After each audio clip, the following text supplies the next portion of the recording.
Hello everyone and good evening. Alright, as you can see we had a bit of a technical drama here today, and what we're going to do is carry on with our lessons. Now previously we talked about the perception of reality, alright, and we spoke about the wisdom of Kabbalah, what it is, how the history of it is, how it developed from Adam, and from there on we took out one of the main topics, which was whether our reality was real or not, and how we were observing it. By the way, we just came back from work. As you know, we're all volunteers here, so the team is coming back from work, so sometimes we're in a bit of a rush and out of breath, but you'd all like to know that we'll be going on as scheduled. If you have any questions, as usual, okay, please jot them down here, and we'll be more than happy to answer them. The team will take those questions on, and then we'll move on today into a topic that is very, very important and interesting. When we're trying to understand, actually not quite understanding it, when we're trying to understand the perception of reality from the perspective of the wisdom of Kabbalah, and we're trying to reflect everything inwards to get a perspective of what our essence is, what our real material is. We have to add on to that a new concept in this lesson, because we talked about how everything is perceived inside a person and how our feelings are actually the interpretations of this feedback we get from the outer environment, call it what we see, hear, taste, smell, touch, and so forth. But on top of that, when we want to develop to a higher level of consciousness, what's obviously going to happen is we're going to have to build a new tool. We're going to have to build a new device in which we can perceive something that our five senses are not capable of sensing. In order for us to do that, we need to develop something in the wisdom of Kabbalah called intention. So let's just see, hopefully you'll be able to see what I'm drawing. Okay,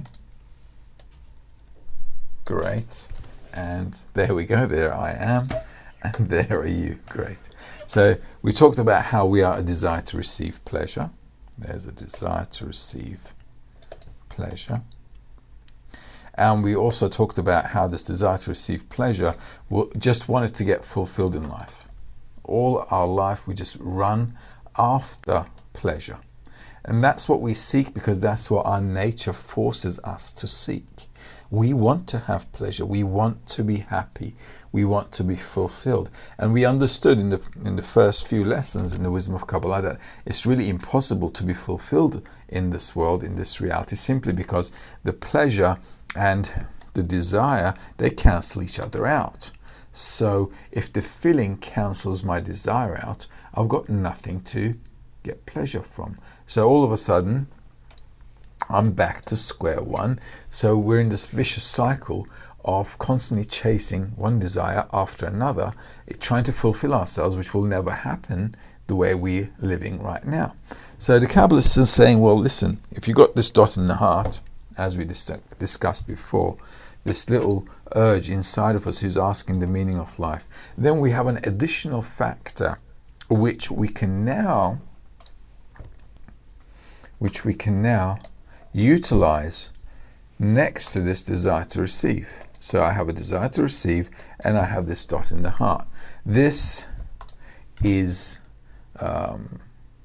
seeking pleasures, but the dot in the heart is seeking something else. It's also seeking pleasure, but it's seeking a pleasure which is related to the nature of the creator. All right, and we talked about this creator, right? Call it creator, God, Allah, it doesn't matter, Elohim. There's only one creator, one force. Kabbalists are describing it to us in that way. There's only one force that is controlling the whole of reality, with numerous other forces.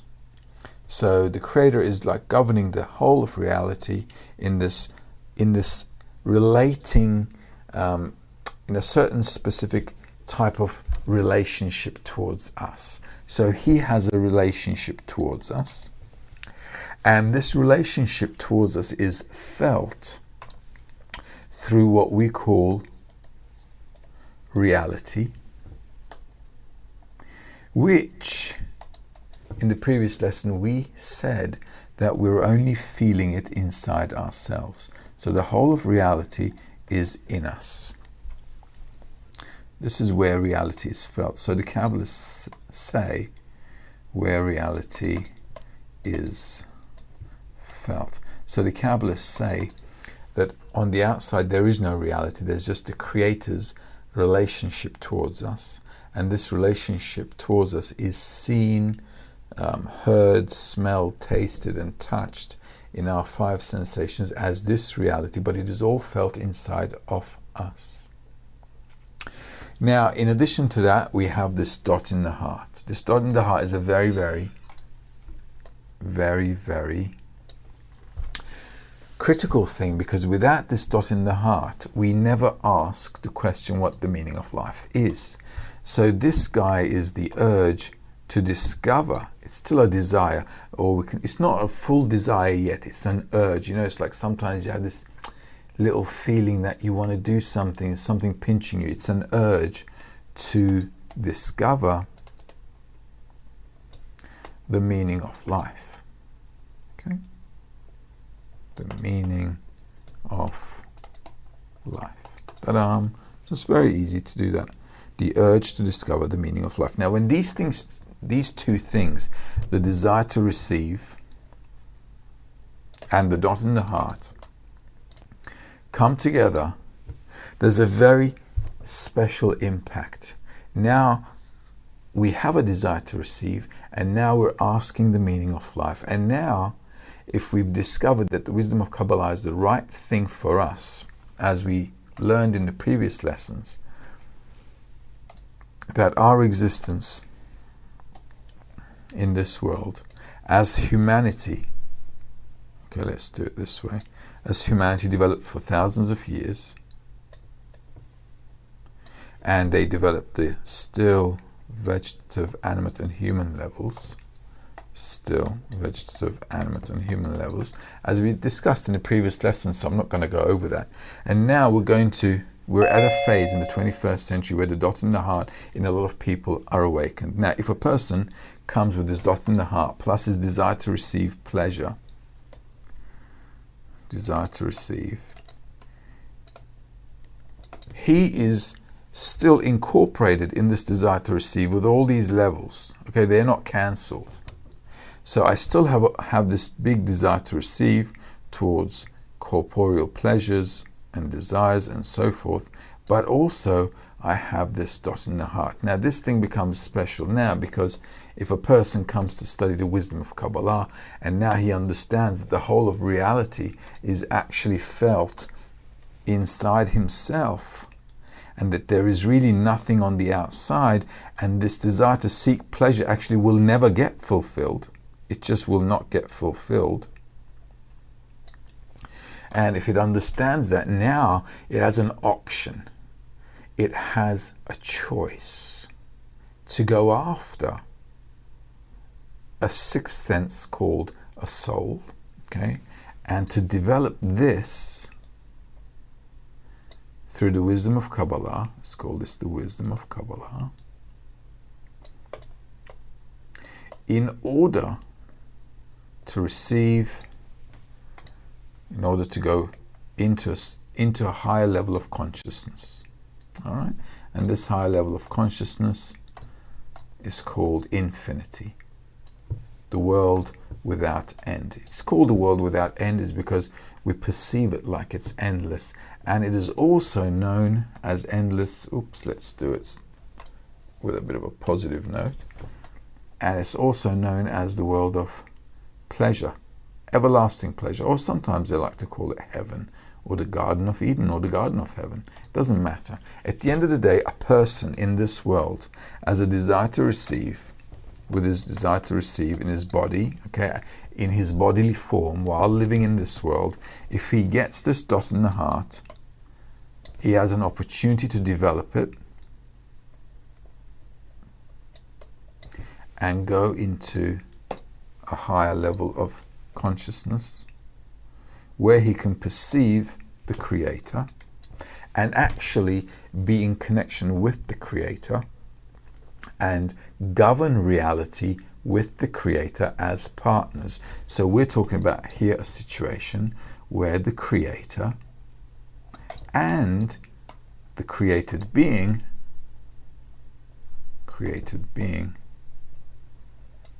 are united, or are partners, equal partners actually.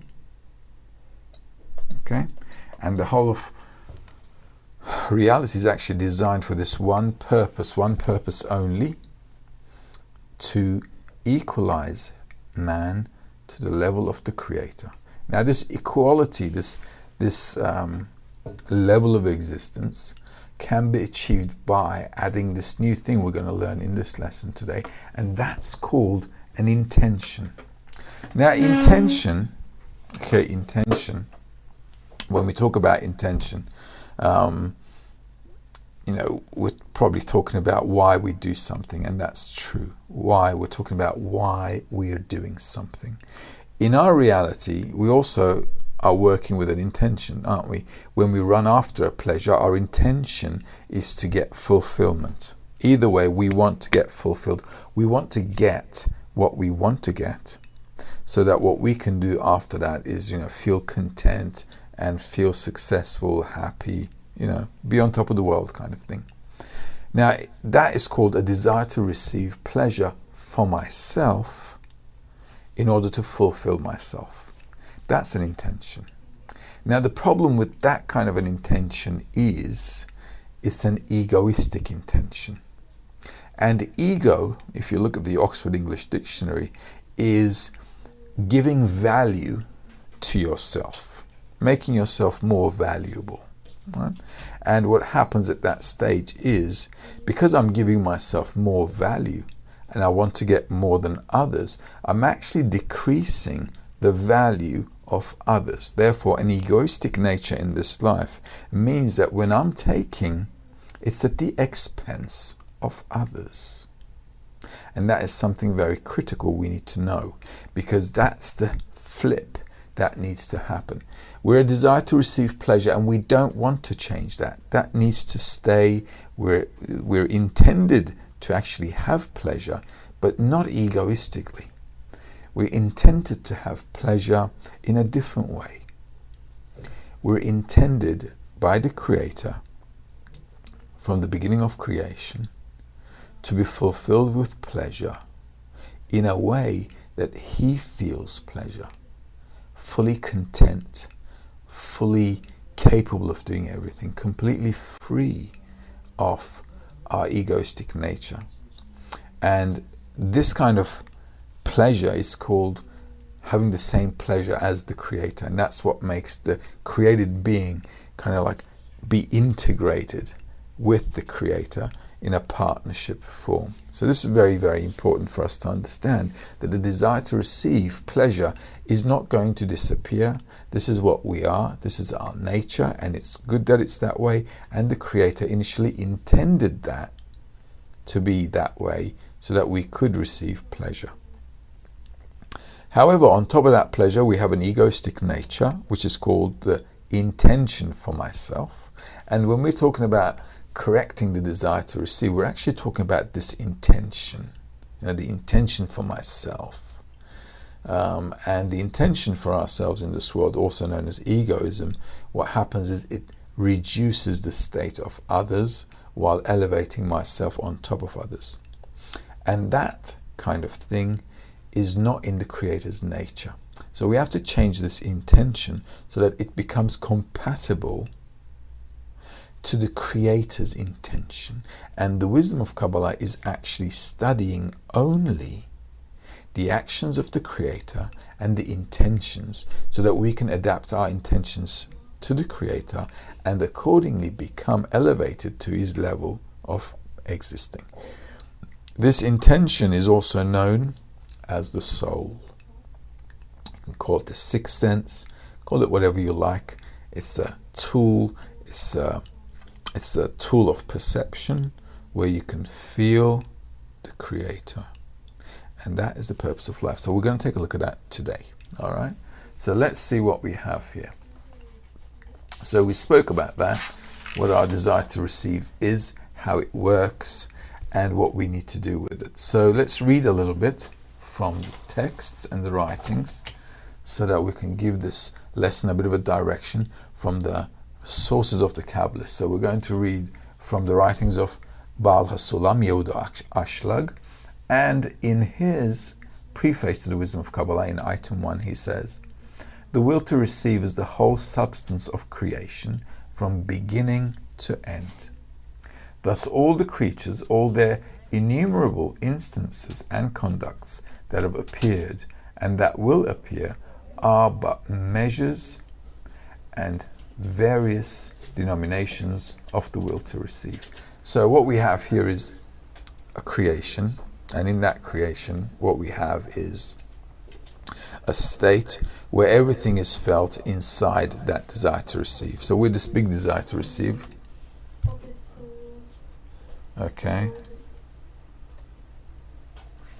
this big desire to receive,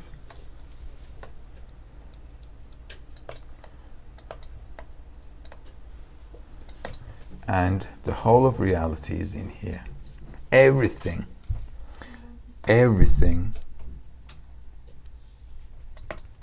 is here. All right? It's very important for us to understand. This is why the desire to receive can never and will never and must never be eliminated or disregarded or thrown away. Okay? We must understand that all of reality will be felt at the end of everything, at the end of the purpose of life, all in here. And everything in reality is a part of this. So in fact, this should lead us to understand one simple thing. You, me, the whole of reality, the galaxy system, space, planets, our planet, all the animals, all the flowers, all the trees, everything is one created desire to receive. And we as humans are part of it. Now normally we humans like to think we're above everything else because we think we're smart, you see. Unfortunately we're not very smart, and we'll actually soon discover that in reality we're probably the dumbest of all creations. In fact, dumber than animals, because you'll see that animals have a much peaceful life than we humans do.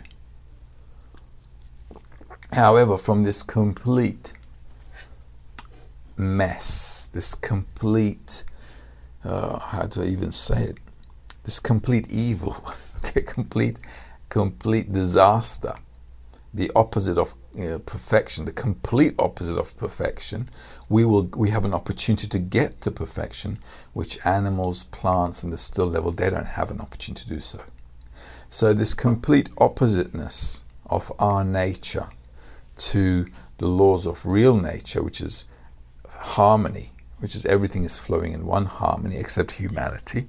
So from these two opposite states, we have actually the opportunity to close that gap by attaining spirituality, and that is to actually first of all discover that the whole of reality is inside of us, and that there is nothing in reality except this desire to receive.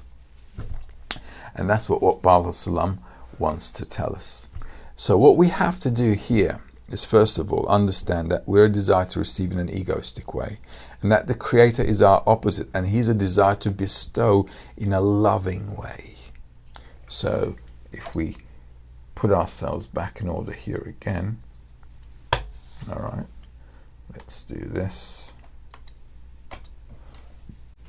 So we're a desire to receive, and the Creator, we want to receive, and the Creator is Bestowal. So we are complete opposites to the Creator, and this is why we feel suffering here.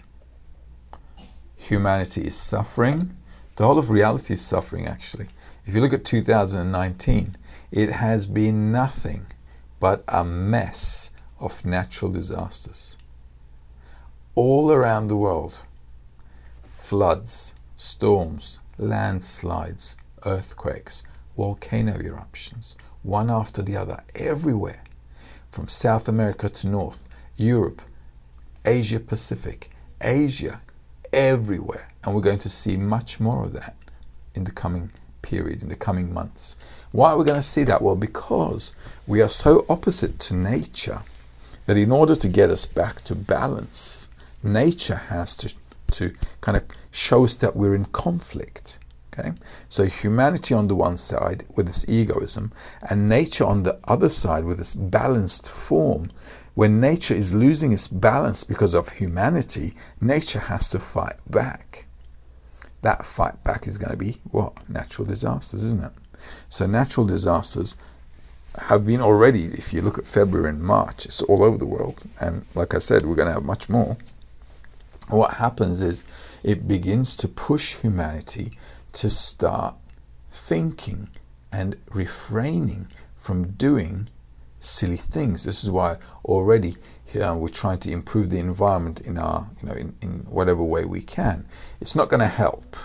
Okay, humanity's efforts to improve the environment also is not going to help, simply because what needs to change is our nature.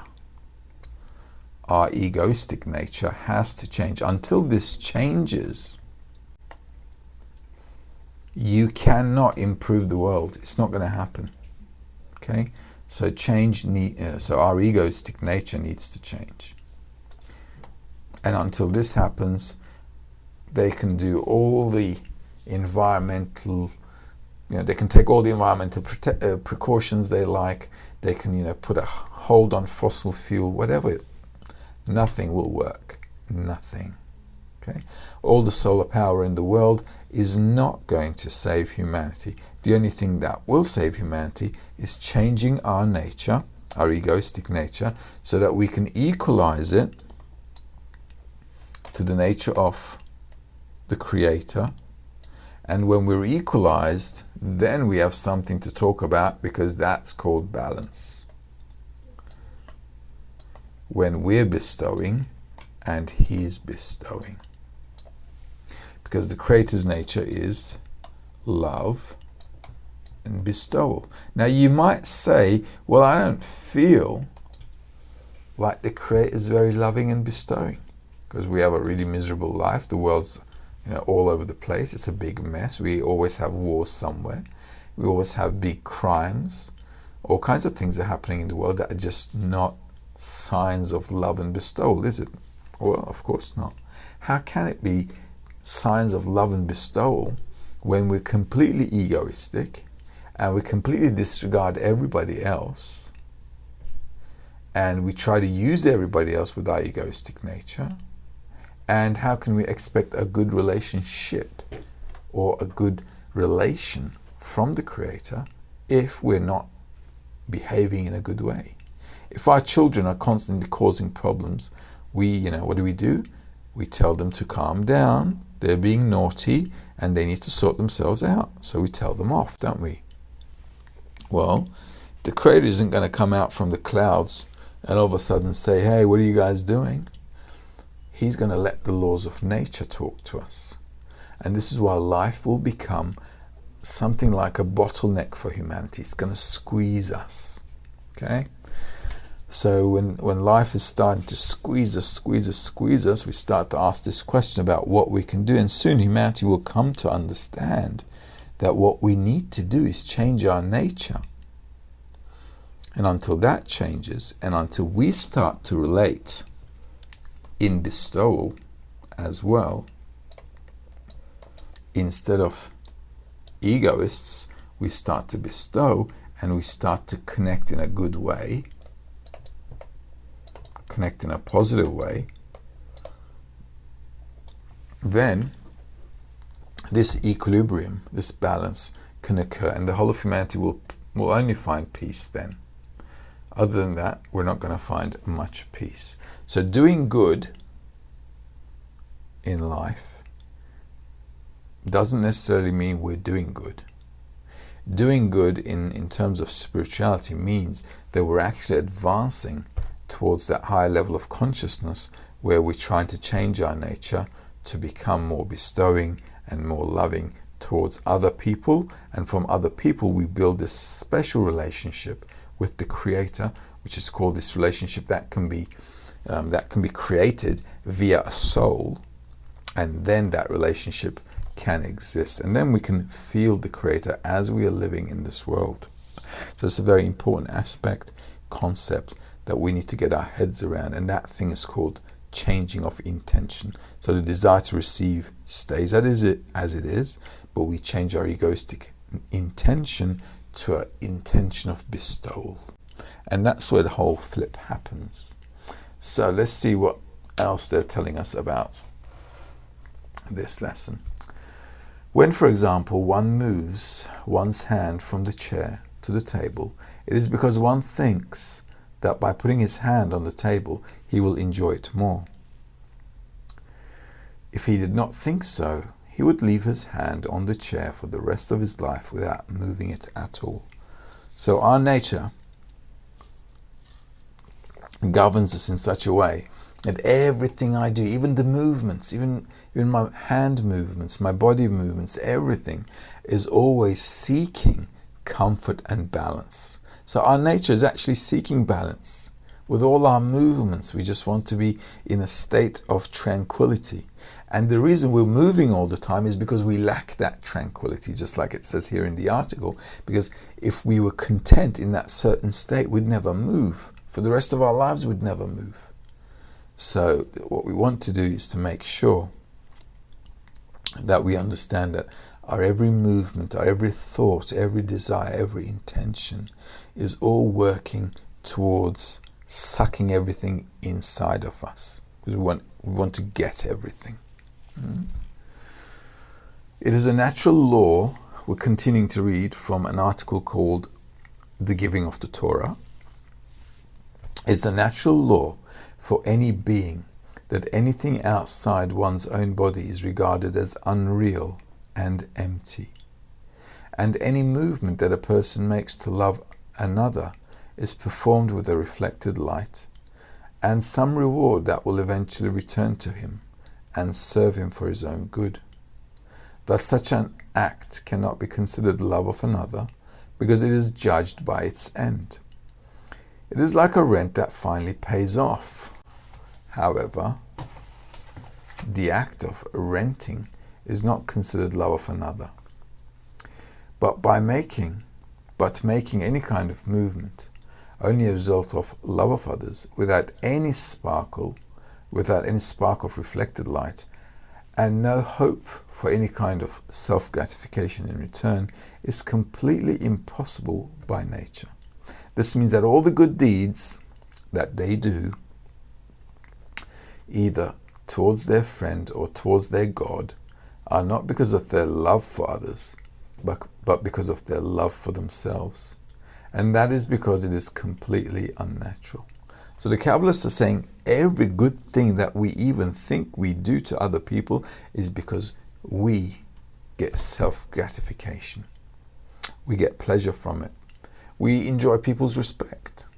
So despite every good thing that others are doing, we're doing, the Kabbalists are saying, well, that's not really good at all actually, because you're actually doing to make yourself feel better, or you're doing it to maybe win the elections, let's say. There are elections going on around the world.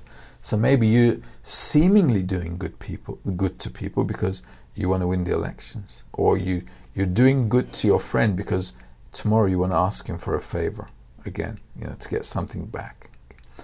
We always have a calculation, or simply to feel good. Even if I'm helping an old lady cross the road, I feel good about myself. You see, everything we do in life, everything, has a calculation that comes back to ourselves. So everything we do, everything is egoistic. It will always be that way until our nature changes. And we don't even see ourselves as egoists. Most people see themselves as being good people. They say, listen, I help other people, I give to charity, and so on. But we do everything with an intention to receive for ourselves, even if we're not conscious of it. Many people live unconsciously. They don't even know why they do things. They don't even ask themselves why they do things. They just do things. Our body, our actions, the way we do everything, think about everything, it works as an automatic program. It's like a software.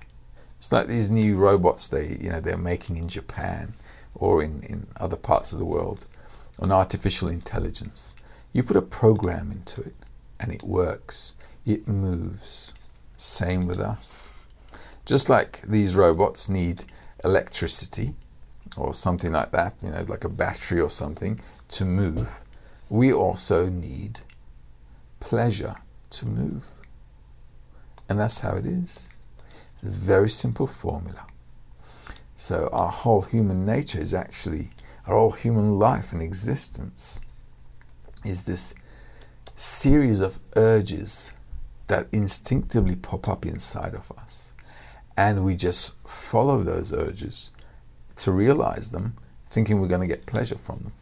Everything we do is directed in that way. The whole intention is directed in that way. Everything. So we're more like a machine rather than a created being. In fact, in the wisdom of Kabbalah, we're not even a created being at the moment. Because to be a created being, you actually have to perceive and understand who created you so that you can say, wow, I'm a created being. At the moment, with the level of consciousness in this world, we're not even there. So this is why this dot in the heart, this spark in the heart is so important and critical for a person to ask about the meaning of life, start studying Kabbalah, to go through this whole process of enlightenment. Until one discovers actually that one is a complete egoist, it's quite a bit of a study. So this is what we're going to be doing throughout the semesters this year. So if you carry on studying with us, if you haven't registered to the Education Center, you still can register. So you can follow up these courses.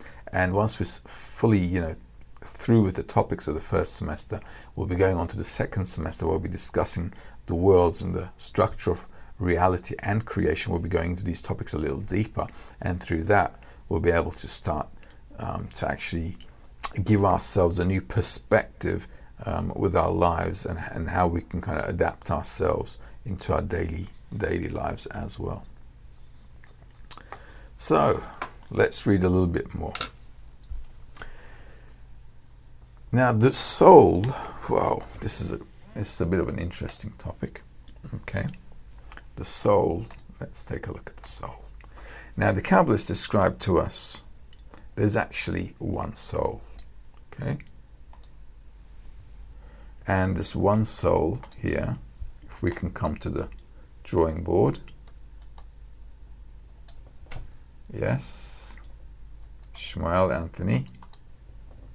Okay, so we have one soul.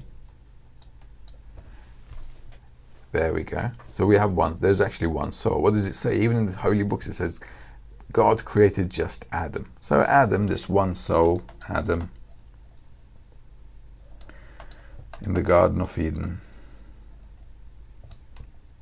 meaning that he was in connection, he was in unity with the Creator. Okay, and that's it. There was actually only just one soul, and all of us, however many people there are, let's say there are 8 billion people on the planet, are all parts of this soul. Now, it's not a matter of quantity, it's a matter of quality. And the soul doesn't necessarily mean we all have the same thing. Because at the end of the day, the whole of reality can be today 8 billion, tomorrow it could be 4 billion. So it's not about the number of head counts. Okay? It's about counting attributes. Attributes of bestowal that actually can unite with the Creator. So the whole of reality, although we see 8 billion people in the world in terms of bodies, when it comes to spirituality, there's only one soul. Now the question is, how are we going to perceive reality as we're living in this one soul? And that is the wisdom of Kabbalah. So a lot of people, as you know, in religions, there are thousands of religions. There are more than 4,000 religions in the world. And most of these religions say that when we die, we're going to go to hell or heaven. We're going to go somewhere anyway, okay? And that's where we're going to kind of exist, okay? And the Kabbalah is saying that there's no such thing. That's just a joke. Nobody's even been there and back to tell you about it. What must happen is, currently with 8 billion people we are, if a person has a dot in the heart, what should happen is, as they study Kabbalah, they begin to fill their location of where they need to be in the structure of this one soul. This one soul is also sometimes called Adam Harishon. Okay? Adam Harishon. Adam Harishon means the first man. Okay, so Adam Harishon, first man. In the books, it'll be sometimes written as that, so I want you to also know the technical term for it. But literally it just means first man.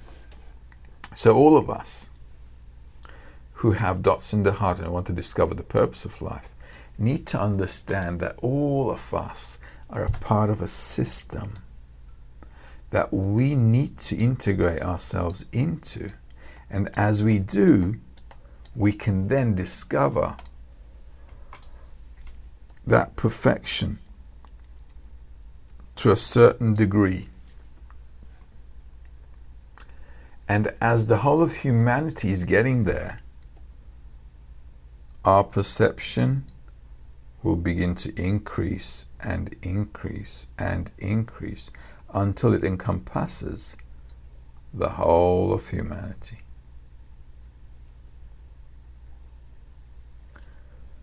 And that will bring all of us to the purpose of creation, because the purpose of creation is for everybody, you know. It's not just for a few people or a few chosen people. There's no such thing.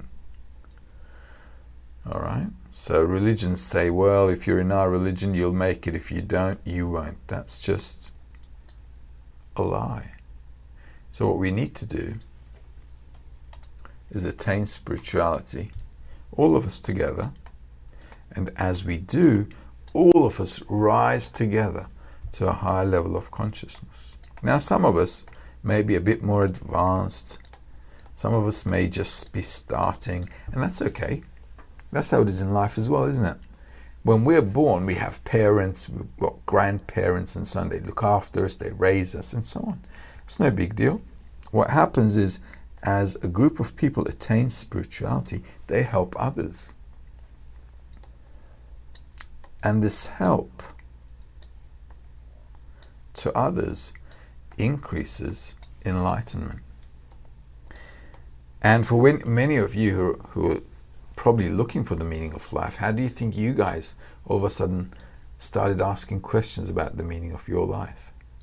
Because somebody somewhere, maybe on the other side of the planet, let's say me or the friends here, they started studying spirituality to discover the meaning of life. And because the whole of humanity, the whole of reality is connected to each other. We're all interconnected, everyone. Africa, Europe, Asia, Middle East, America, North, South, Australia, everywhere. We're all connected into this one system. So when one part of the system is advancing towards spirituality, to a higher level of consciousness, these vibrations start to influence all the others. It's like waves. So these waves start to influence other people. And all of a sudden, you guys in Africa, or you guys in Asia, or the Middle East, or America, Europe, Australia, New Zealand, doesn't matter where, start to ask this question. Yesterday you weren't asking about it, but today you are. Why? Because that accumulation, and that's a qualitative thing, it's not a quantitative thing. When there's a strong desire to attain the meaning of life, it influences the whole system. It's like a butterfly effect. You know, one butterfly flaps its wings in South America, earthquake happens, I don't know where, in Timbuktu. All right. So this whole system is connected. So humanity being the highest level with the potential to attain spirituality, when there's a group of people who want to attain spirituality and move forward, they pull, not seemingly, in fact, they pull the whole of humanity with them. And this is why, over the past several years, we're seeing a huge awakening in humanity. Although we're, economically, technologically, we're somewhere, developing, you'll see and you'll note that a lot of people in the world are actually not that happy about life. They don't feel like they're fulfilled. So they're starting to ask these questions, and a lot of people are. That's why there are a lot of spiritual teachings, there's a lot of spiritual methods all over the place. Why? Why is there all of a sudden so many spiritual teachings, so many people searching, asking questions? Well, simply because we're beginning to wake up. And that waking up procedure is happening in waves. So sooner than, hopefully not later, sooner hopefully, we'll all of a sudden start to ask this question, start to search for the meaning of life, of how to change ourselves so that we can actually find equilibrium in nature. And actually that'll solve all our problems. Individual, as a country, as a global community, in all aspects, we'll be solving all our problems. Because our biggest problem is having problems and we don't know why. Well, the reason for all our problems is because our nature is egoistic.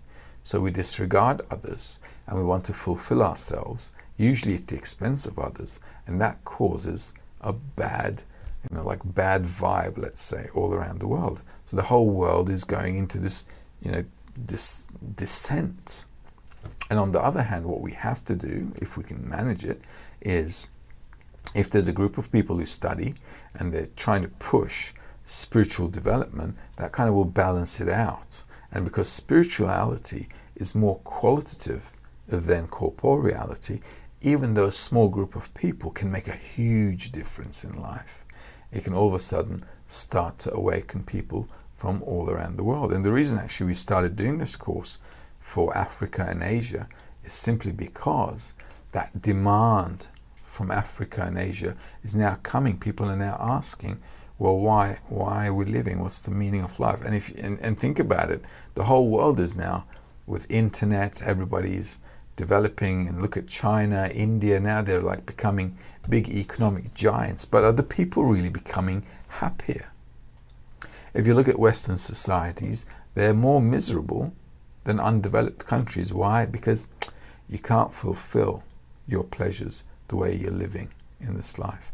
So this shift in humanity needs to happen in the formation of one reality with one humanity, all of it connected together. And the wisdom of Kabbalah, that's why, is asking us, is actually teaching us so that we could perceive reality in a different way by shifting our egoistic nature into an altruistic nature, which is actually how nature works. So the still, the vegetative, and the animate nature, they're all working in this synchronization.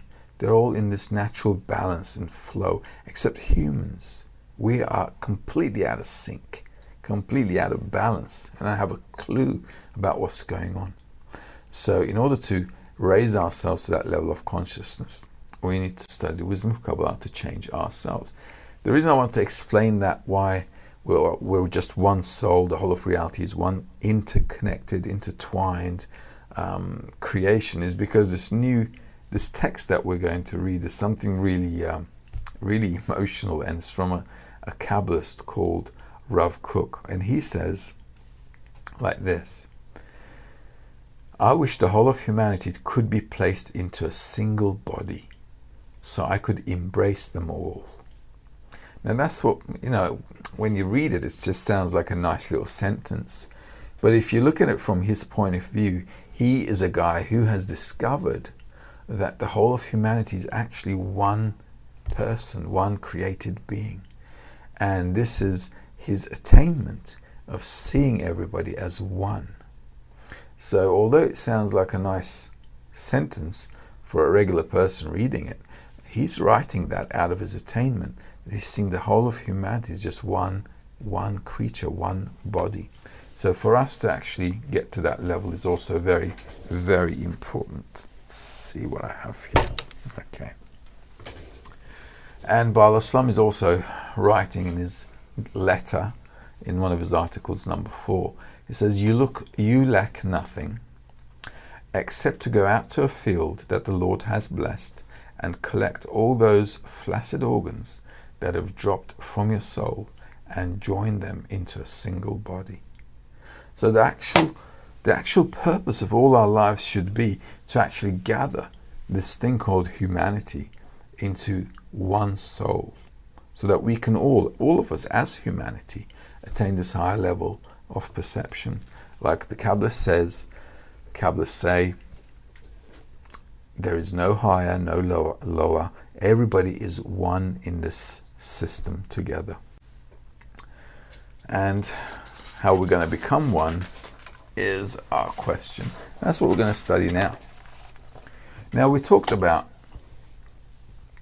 the desire to receive.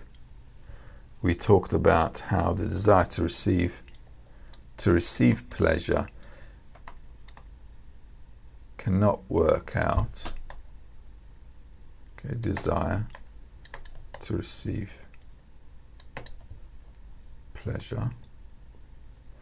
Okay, because they cancel each other out. Shmuel, are you there?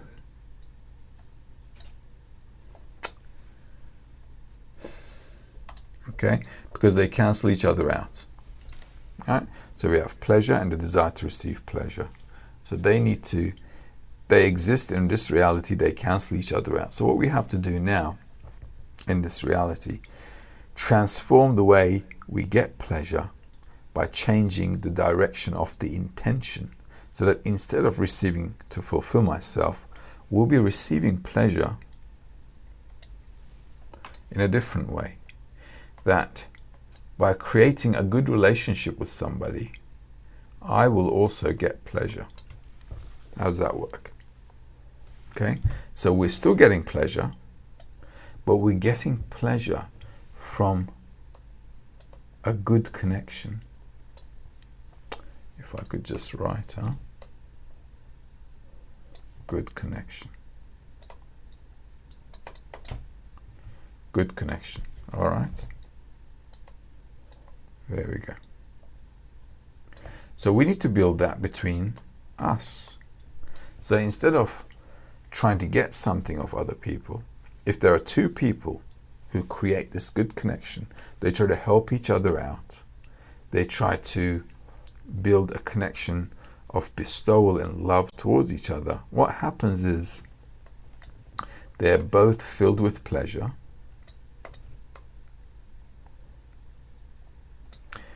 By giving to each other. So you're, on the one hand, you're bestowing, and on the other hand, you're filled with pleasure. And this is how we should be changing ourselves. This is the concept that we should be developing. All right? And in order to make this change, it's a whole personality change, by the way. So this whole personality change needs to be built by our work. And that is the whole of the wisdom of Kabbalah. And that here, that change is called the intention to bestow. Once we change our intention from egoism to bestowal, then we can actually have endless fulfillment. The pleasure here, you see, does not cancel out with the desire to receive. It doesn't, because we have a good connection. We have love between us. So imagine you love someone. When you love someone, you want to do something good towards them. Why? Because you care about them. When you do that, you're actually happy in your desire to receive. All right. The problem with the love in this world is egoistic. Okay, because we love somebody because we get pleasure from that love, And tomorrow, if we didn't get pleasure, we'd leave them. This is what happens when people break up. They get together first, it's a hot love and romance, okay? And all of a sudden, time goes by, they kind of grow cold, they kind of get bored, things turn into a routine. And why? The love goes away, because the love there wasn't there in the first place. They said they loved each other, but they didn't really love each other. They just loved the taste they got from each other. So what happens is, when I'm fulfilled with pleasure, well, I get fulfilled, and once I'm fulfilled, I'm not getting pleasure anymore. With that kind of love, you can't get pleasure. So love needs to be in this reciprocal way, where we're constantly building on top of it, without actually the aim for being to ourselves, towards ourselves. And that requires a change in nature. And for us to change our nature, we need to go through some deep study and, a real transformation. Okay, let's see, what else have we got here? Now, this transformation comes to us. How does that come to us? Okay.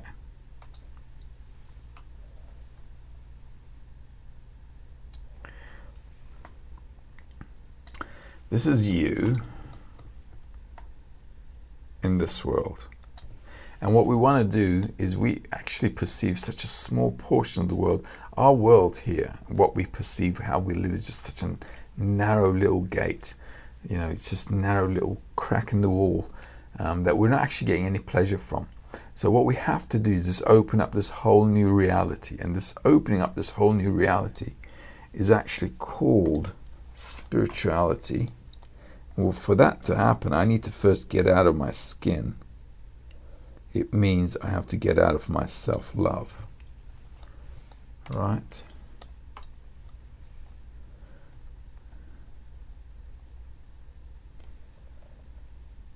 And I have to get out of my self-love in states called worlds. Spirituality, or spiritual worlds. These worlds are called the world of Asya, Yetzirah, Bria, Atzilut, and the world of Adam Kadmon. Now, these worlds, they're called worlds. Okay, we talked about them before, but if we haven't, we will get into it. They're called worlds.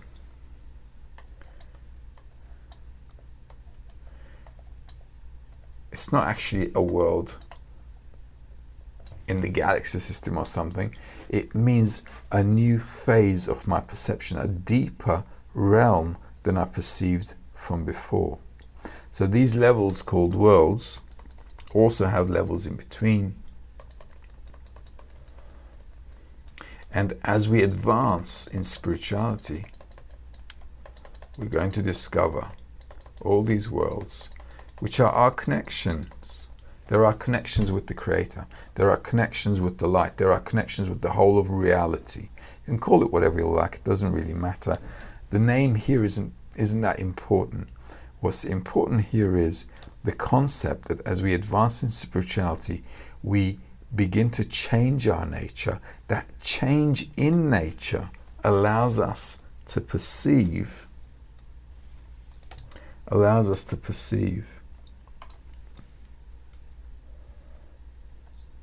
these levels, allows us to perceive a higher level of consciousness, allows us to perceive what is behind reality, that force influencing reality. So that's, for us, is very important, because at the end of the day, perfection is going to be right at the end of that line. So there are 5 worlds, and there are 5 partsufim. Partsufim means, partsuf is a structure that can bestow. It's like a soul. Okay, we can call the parts of a soul because it's a structure of bestowal. So there are 5 worlds with 5 levels of souls, and there are 5 lights that they receive, which means, lights means my understanding and my consciousness and my connection with reality, with the force behind reality, with the creator, with God, Allah, call it whatever you like.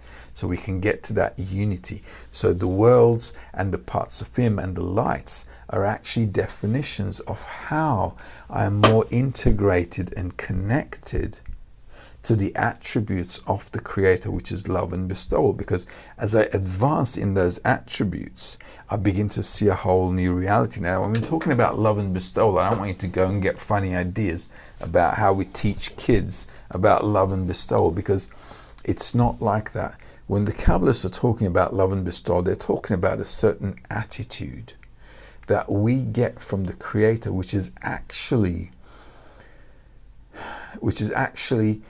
an attribute that allows you to feel additional sensations. So love and bestowal is not just this, relationship that we kind of build, but it's actually the key.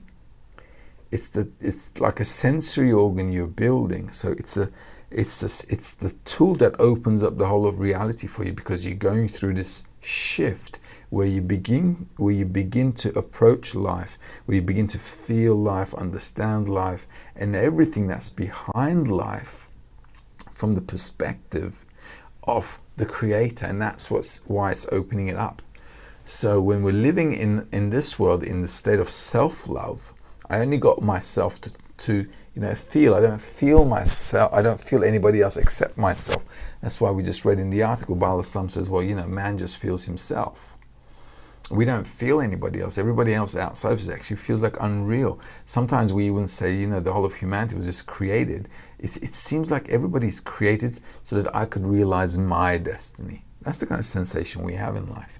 So this whole, switch actually occurs from an egoistic nature when I switch it to a loving and bestowal nature, because then it's like I completely change the way I view everything. Everything I see all of a sudden just changes, flips.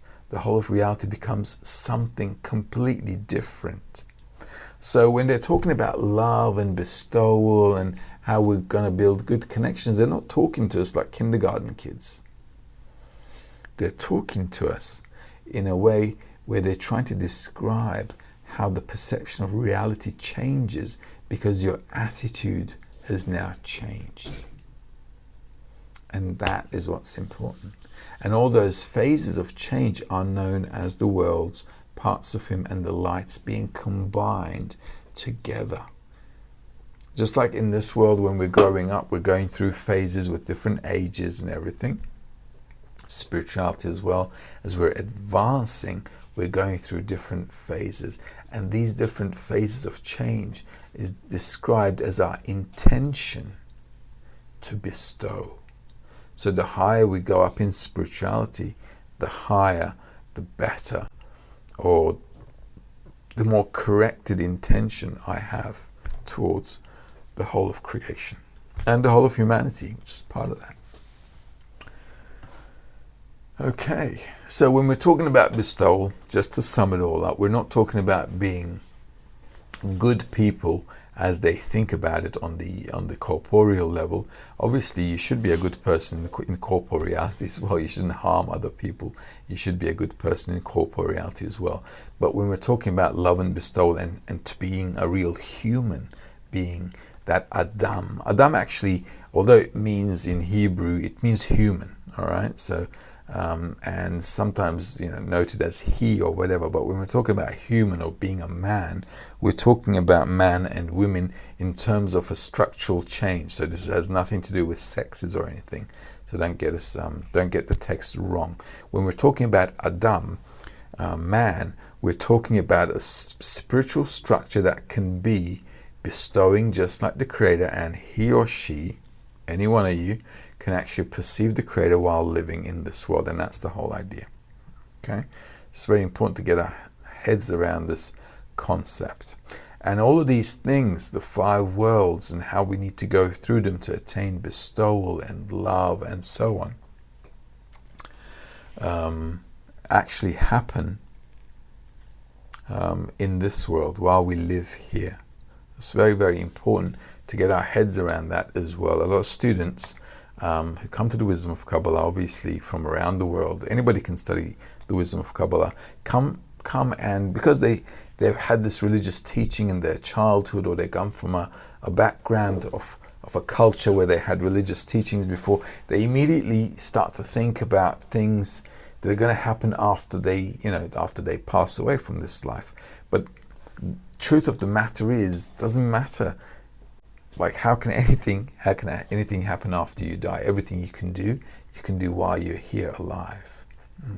So your background, the culture or religion doesn't really matter when you're studying the wisdom of Kabbalah. You just need to get your head around this concept that we were created in this world specifically so that we can attain everything in this world. Because otherwise, when you die, you think you're going to go somewhere and do things somewhere else. It's not realistic. You're completely, pretty much eliminating, pacifying this whole reality.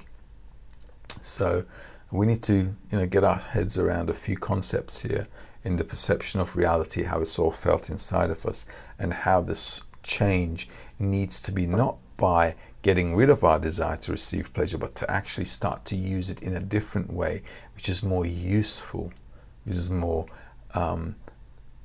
parallel, more in tune with the laws of nature, which are actually the laws of the Creator. The laws of nature are the same thing as the Creator's laws, and if we equalize ourselves to that, we can bring balance and feel the Creator while we're living in this world, and the whole of reality will actually get into balance as well. Now we're, humanity's trying to cut down on consumption, get rid of plastic, and do all kinds of things. We won't be successful by doing these things. What we need to do is understand that our nature needs to change. Because if we don't pollute with plastic, we'll pollute with something else. It's like having these electrical cars, right? So we're trying to get rid of fossil fuel.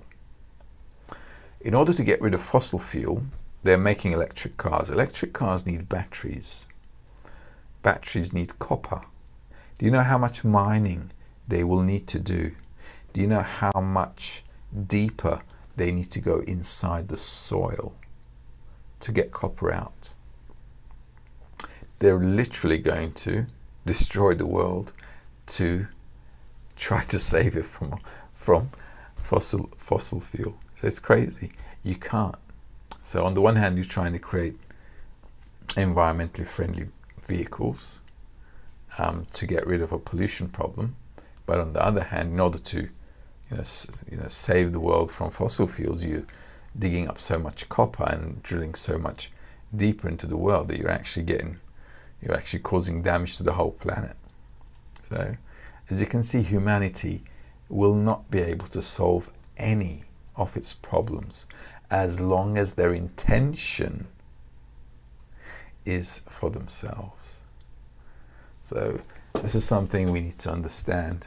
And the benefit of the world and the benefit of humanity is actually now at a phase where we need to go through a conscious, call it evolution, if you like. We need to get to the next level of our evolution and really become a human, really become an entity where we're completely connected with the whole of nature, and we have full understanding of how nature works, and we actually feel like we're a part of it, and we're actively working in a balanced way inside it. And that's how we need to change in a nutshell. So the wisdom of Kabbalah will bring us to this gradual understanding, and it will elevate our level of consciousness as we go higher and higher. And with that, what we're going to do is going to end our lesson today with this lesson. Next week, we're going to touch on a lesson called the laws of root and branch. And as you can see with the wisdom of Kabbalah, as we're advancing from one topic to another, what's really going on is we're adding Okay, so we're adding one step at a time to the next degree so that we can advance. We can add some more pillars, let's say, to construct this building. So we're strengthening our foundations.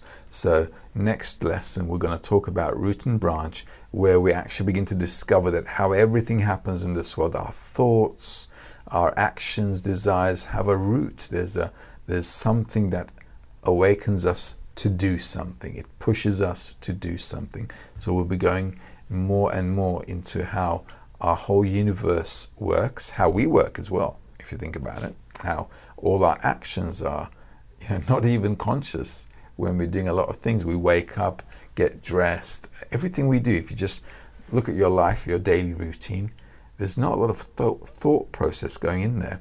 What's really going in there is just you doing things. It's like an animal does. Chickens wake up, they get out of the hen box, start rolling around, and they feed, and they return back, and they do the whole thing all over again, day after day, until they grow up and they become a chicken on our table. So humanity is pretty much like that as well. But what we now need to do is add that layer of spirituality and to start moving forward as humanity. Otherwise, as you can see, these natural disasters will be pushing us to live in a restrained way by force. So the best way to be developing and the best way to move forward is at a conscious level, where we understand why we do things and why we need to do them this way, so that nature doesn't compress us into some miserable state. So I hope this lesson added a bit more knowledge towards your Wisdom of Kabbalah education, and I hope that we'll be able to continue. If you have any questions, please, you can post them through to us through the education site, education center site, and what we can do is we can answer all those questions to you in our next lesson. And hopefully we'll see you again. Hopefully Anthony will be back next week with us as well. We had a bit of a hiccup today. As you can imagine, trying to get through traffic and getting here is not always easy on time. So until next Tuesday, have a great day. All the best.